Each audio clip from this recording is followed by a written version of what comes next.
Isa na naman tayo at dini at ako ay maghahanda na dyan ay ilalagay ko ang aking gamit. Yan, nakita nyo yan. Yan, ipinatong ko yan. Yan, no. At tapos dini iayos ko ng konti ang baboy. Ay may nakita ka kung dugo diyan ay dugo na ay baka masundot ka nakaw ay sadyang mugaga ang lamisa ay di binalot ko muna yan. Yan at para siguradong matusok man ay di putok pa rin plastic parehas siya hindi lang ay matibay-tibay naman yan at yan ayusin ko lang isid ko lang na konti yan. Bago magbaklas nga pala ay dapat nga pala ang ano natin dyan ay sa umpisa lagi sa lumo. Standard do yan, laging lumo ang pag natin sa baboy. Umpisa no diyan tapos kis-kis na konti at para naman tumalas-talas yan at area nako naman iniharang naman ng kanyang doon yan at ibababa ko di nihatay ka yan ako ay mamaya na nga ayaw tumigil. Okay, yan dyan ho itinatang lilinis ko muna at bago susunod ko na ho ipatay dyan pagkatapos ng lomo di sa lomo muna tayo yan gayan ho kami magtanggal ng lomo kapag gayan ho ang style depende ho sa gusto niyo pero malimit ho ay sa mga matatagal na yan gayan paano humawak ho ng kutsilyo ay gayan ho padala hawak ho gayan paikot-ikot. Tanggal na kaunting lumabis na taba-taba daw di para malinis naman ang lumo. Yan ho yung talabeng na sinasabi na tinatanggal ay yan ho ay niluwa ko ang tawag sa amin din hila hila kapit ay ayaw matanggal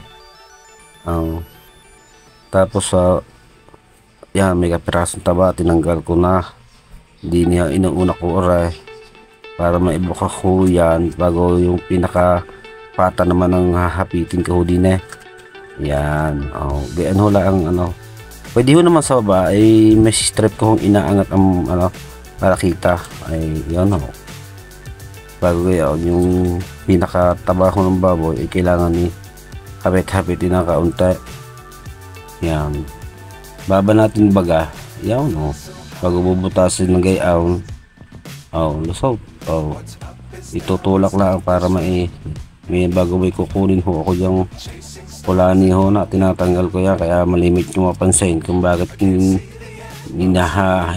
binibira na binibira yan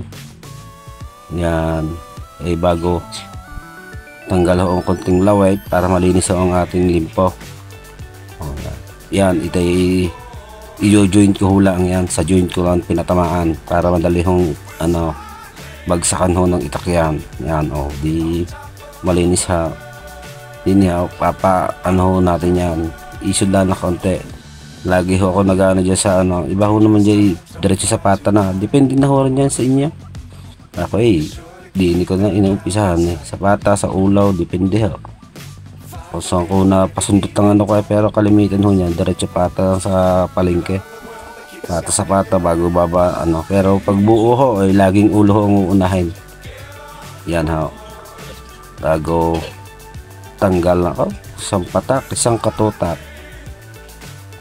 yan at may buto ho dyan nasabit pa yan tinanggal ko ho yung butong sumasabit baka matundo ay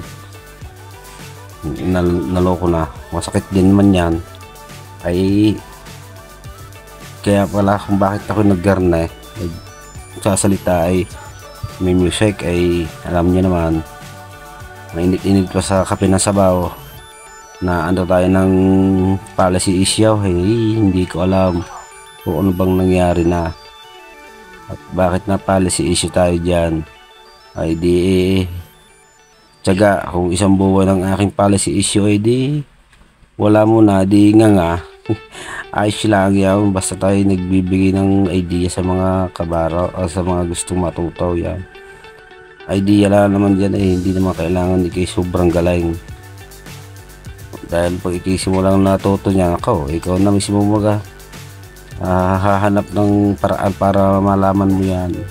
Yan tinanggalan ko ng liig yan. Yan, di na eh. Sa amin tinatanggalan ng liig yan, ganyan.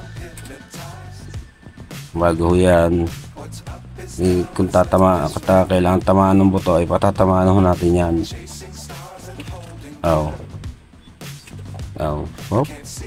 Joint na kaunta, sunod. Lusot na. Tulad ng sabi ka, ay depende na sa mga gahawa ko paano ko humawak ng kutsilyo.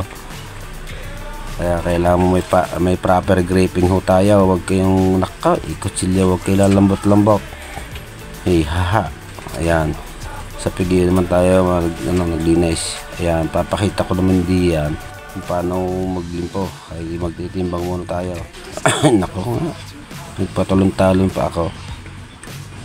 Bay na ayan, pining hindi ko maintindihan kung ano ba ito nangyayari.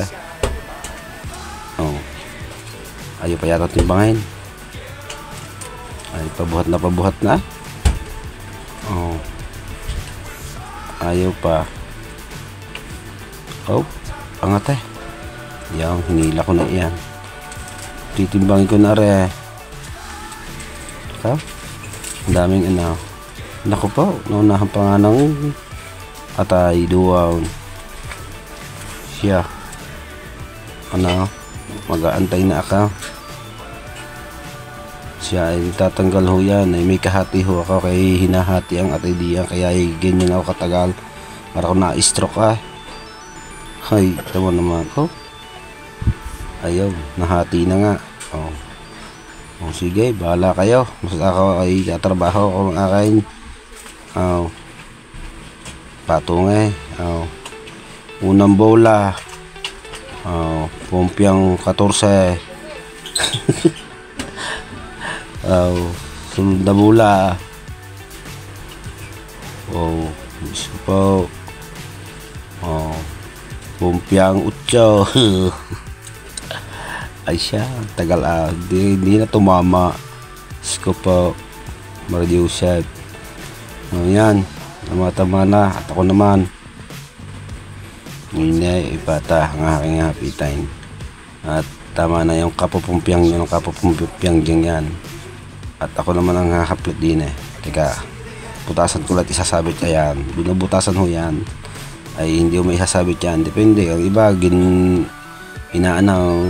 ginagayatan ho lang ang dulo ng pata, nilulusot sa balat. Ayan ho, gian ho para sure na hindi malalaglag. Ay pag gayon ho ay sandang gila na mamimili, baka sa sahig abutin.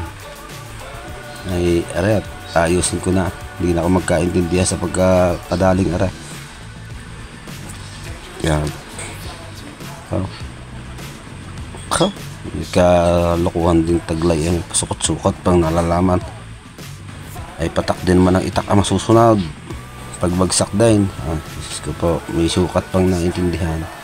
Yes, inulit pa. Hindi pa nakontinto Sumiya marimar. Tigas ba naman ang buto? Bayon ko ba din sa baboy na Late na late eh. Nakita nyo naman ako, parang ginuhit ng lapis. Diretso. Eskwalado. Yaba. Dumali na naman ang pahugot-hugot ay. Wala, katapos ang lag-isain. Ayaw pang umamain porol ng kutsilyo. Talas pala. Yala ko gaporol. Ayan, taalisin natin yan para doon sa kabila naman makita ninyo. Yan, garne pero sa ganyan ho ay lagi akong kahit anong posisyon ng kutsilyo paghawak ay pwede ako ay gayan ho sa pag gusto nyo talagang matuto ay paunti-unti, dahil hindi ho kayo sanay sa gayan makakasanayan ho yan ang inyong kamay pag gayan ng gamit sa kutsilyo. Hanggat di kayo sanay, ulit-ulitin nyo hanggang sa matuto at masanay ho yung inyong kamay. Winail na ay putol naman na aso. Para na si Batusay. May paikot-ikot pa ng kutsilyong nalalaman. Pag nalaglagan sa pa, ikaw man naman tsamba. Yan.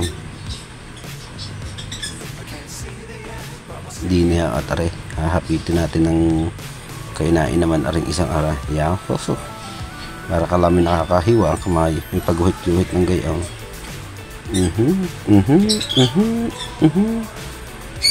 Ba. Isuda eh. Ayaw lumubag. Ayaw bumaon. Sus. Ba, huwag nang pilitin. Isawd. Aba no? Isuda eh. Yun. Oh. Ligat lusot. Minsan kasi may mga baboy matitigas ba ang buto. Hindi agad madala eh.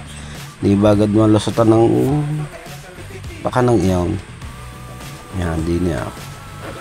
Oh. Tanggal ho, pantay pitso ang tawag namin di yan. Ay, dahil local market lola naman, hindi natin kailangang ibuuin ho yung special ribs na yan. Ito yung spare ribs na sinasabi ni kaibigan ay ibang hungkat yung kanya.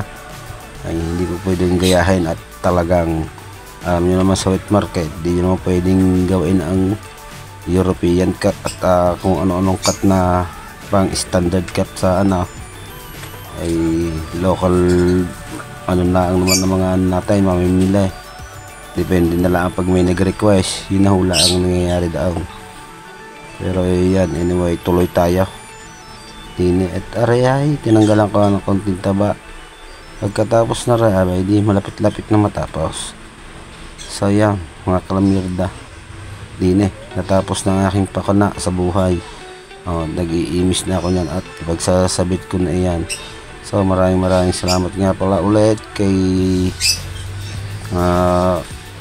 kaibigan diyan. Kay nako nga, nag-memory ka pa yata. Basta maraming salamat sa followers ko at sa aking mga kabaro dyan at saka sa aking mga OFW dyan. More power sa inyo, ingat kayo palagi. Nagka-memory gap na nga. So ano pang iniintay? Thank you at bye bye. Wee!